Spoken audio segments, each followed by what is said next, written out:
Mami! O ano yun, anak? Dun sa kanto! O bakit anong meron sa kanto? Pinagchichismisan ka dun, Mami, sa kanto. Ano? Anong pinagchichismisan nila? Sabi nila, buntis ka daw. Sabi nila yon? Sino may sabi niyan?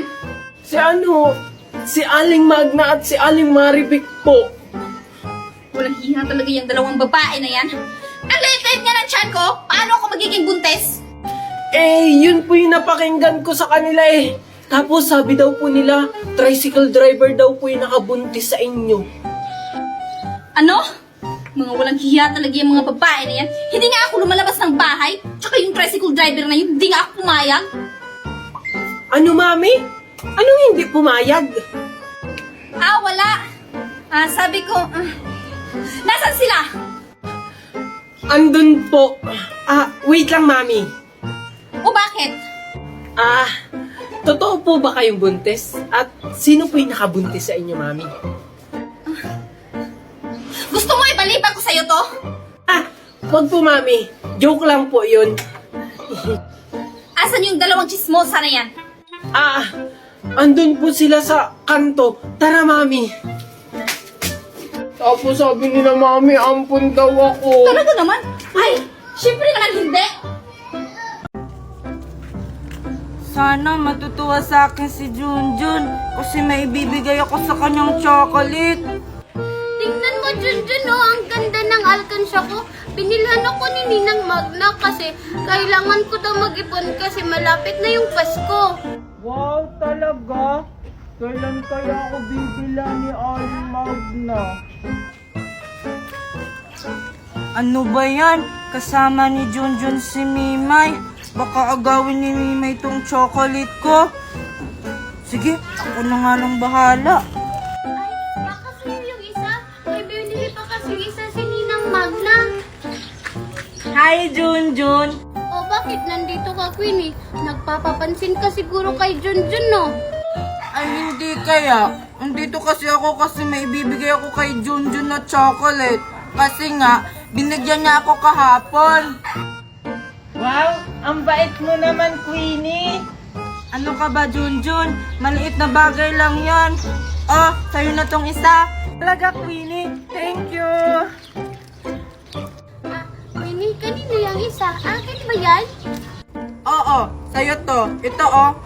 La, asa kung bibigyan kita? Di ba nga nangaaway ka? Ala, grabe ka naman sa akin, Queenie. Okay lang, mag-iipon na lang ako para makabili ako ng mas marami pa dyan. Ano naman?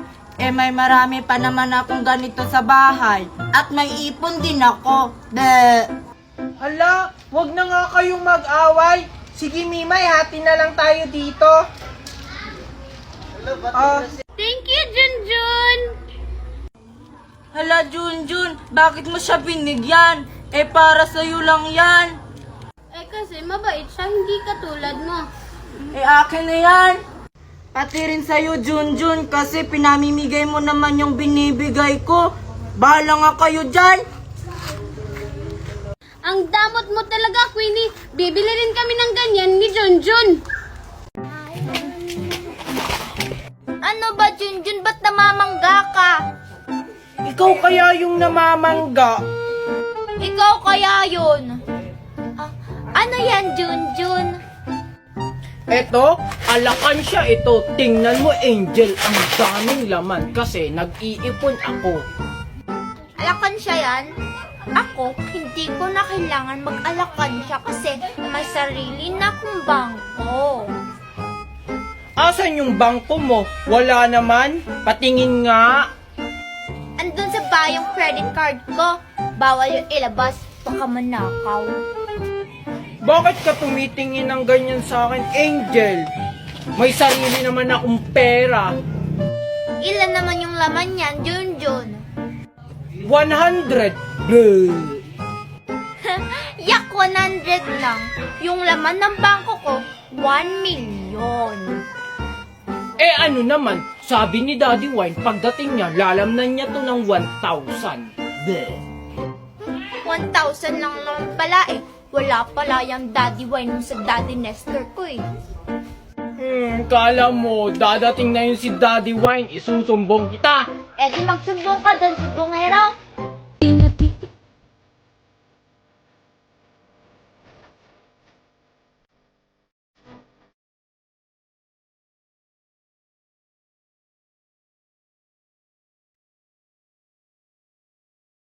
Grabe, ang sarap talaga maligo sa dagat.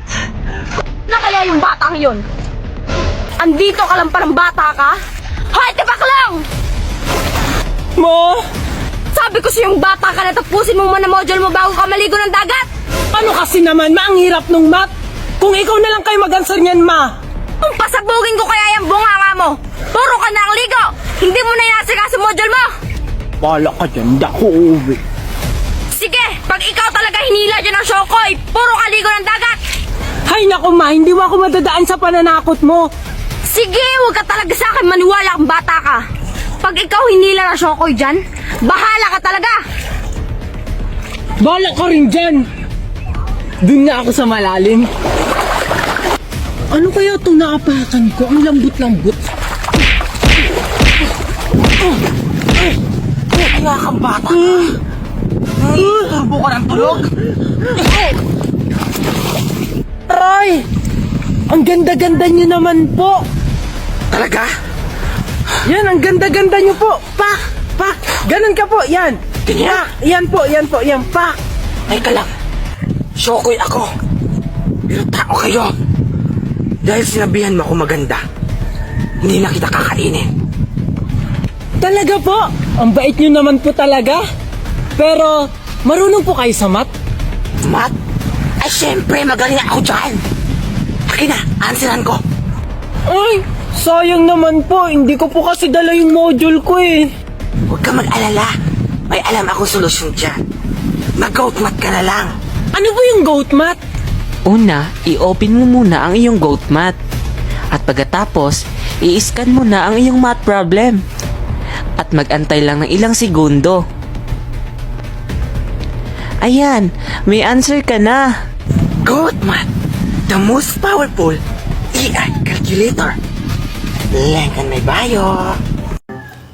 Ano ba naman to si Mami? Bigay ng baon sa akin. Eh marami pa nga akong tira kahapong baon eh. Tapos sabi niya, uubusin ko lang to sa loob ng isang araw. Anong gagawin ko dito? Lahat ng gusto ko, nabili ko na. Tapos yung mga classmate ko, nabigyan ko na. Sabi nila, hindi pa nila nauubos yung binigay ko kahapon. Ano kayang gagawin ko? Ay, alam ko na. Lahat ng madadaanan kong bahay, bibigyan ko o kaya ilalagay ko sa gate. Oo. Ayan, dito.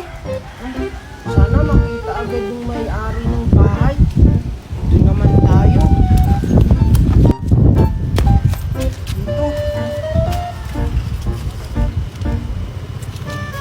Dito naman. Diyan, maglalagay tayo dito ng marami.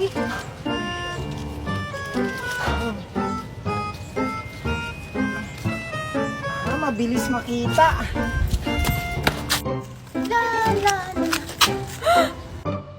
Hala, may pera. Kanino kaya to? Ay, alam ko na. Panigurado kay Junjun to. Natapon niya na lang yung pera niya kasi ang dami niya ng baon.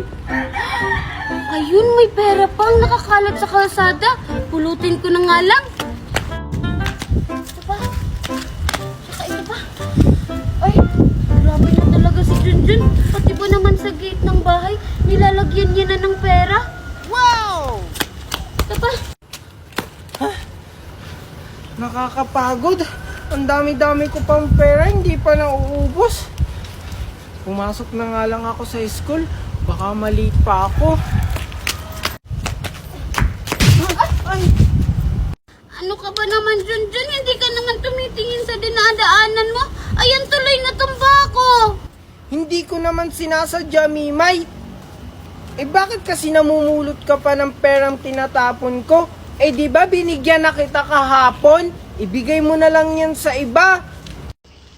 Ay, ubos na kasi Junjun, binili ko kasi kahapon ng maraming pagkain. Ay, grabe ka naman. Inubos mo agad yung 50k na binigay ko sa'yo. Oo, naubos ko agad yun. Aray, tingnan mo Junjun, nagasgasan tuloy ako. Mag-sorry ka, mag-sorry ka! Hala, naglalaro si Maria at si Junjun. Tapos kasama pa nila si Queenie. Sasali nga ako. Pupuntahan ko sila. Hello, pwede ba akong sumali? Ikaw na naman? Ba't andito ka? Yung mga away ka naman. Kaya nga, pumupunta lang dito para manggulo. Grabe naman kayo sa akin. Pumunta lang naman ako dito para makipaglaro sa inyo. Hindi naman ako nangaaway. Anong hindi? Binangga mo nga ako kahapon eh. Oo nga, tapos ako inaagawan mo ng pagkain. Oo, tapos yung mga laruan ko inaagaw at sinisira. Hindi totoo yan. Isusumbong ko talaga kayo. Ano ba yan? Ang ingay niya. Lipat na lang tayo sa kabila. Sige, tara. Umanda talaga kayo sa akin. Isusumbong ko kayo kay Ninang Magna. Junjun, dahan-dahan lang, Junjun, ha?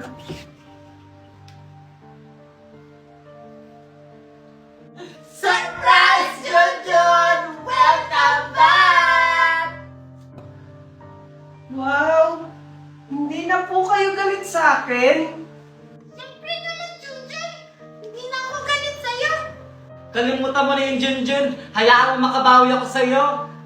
Valerie, Megan, masaya ako kasi tanggap niya si Junjun. Junjun, habang buhay kong tatanong utang na loob yung pagligtas mo sa akin. Junjun, sana mapatawad mo kami sa lahat ng mga nagawa namin sa'yo. Alam mo, proud na proud ako sa'yo kasi mas pinili mo pa rin ang pagiging mabuting bata sa amin. Okay lang po yun, tita. Ang mahalaga po, magkakasama po tayo ngayon. Oh, tama na yung drama. Nagugutom na kami ni Junjun. Ano, sorry, Junjun. Okay lang po. Tara, tara.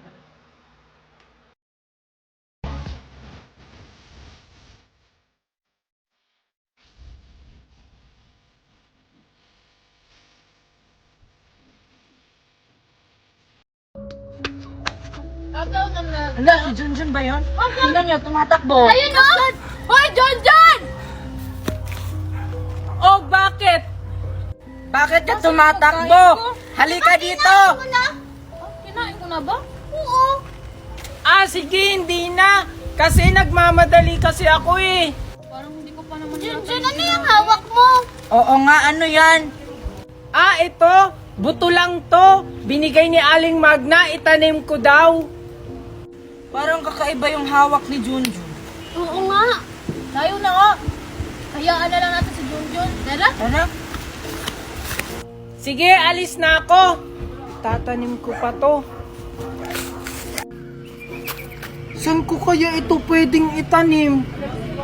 Dito na lang. Tumigil na nga kayong dalawa. Ikaw, Megan, malaman ko lang na nagsisinungaling ka talaga. Malilintikan ka. Ano kaguluhan na meron dito? Mami! Sinisiraan ako ni Junjun kay Daddy! Ano? Totoo naman po yung sinabi ko, tita, na wala naman talagang pilay si Megan. Anong walang pilay? Kita mo naman, di ba? Ano sa palagay mo? Nagsisinungaling yung anak ko? Tahimik na nga kayo. Megan, ano ba talaga yung totoo? Hindi po talaga, Daddy. Kasi kung magaling na po ako, sasabihin ko naman po sa inyo. Hala, wala si Junjun tsaka si Mami. Makakapaglaro ulit ako ng Cinderella ko. Ayan, makakapaglaro na naman tayo. Megan! Wala ka palang pilay? Mami? Mami, huwag ka maingay kay Daddy, ah! Sa totoo pala yung sinabi ni Junjun na wala kang pilay. Opo, Mami. Wala naman po talaga akong pilay. Ginawa ko lang yun para magalit si Daddy kay Junjun. Ano?